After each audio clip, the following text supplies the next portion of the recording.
ఒక తోటలో ఒక కొమ్మలో ఒక పువ్వు పూసింది.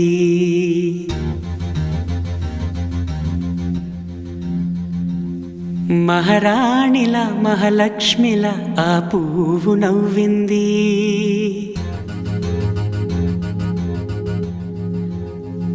అలాగే నవ్వుతూ ఉండాలని,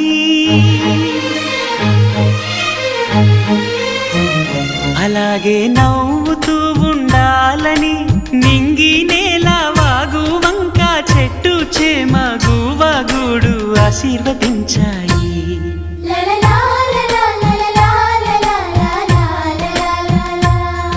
ఒక తోటలో ఒక కొమ్మలో ఒక పువ్వు పూసింది. మహారాణిలా మహాలక్ష్మిలా ఆ పువ్వు నవ్వింది.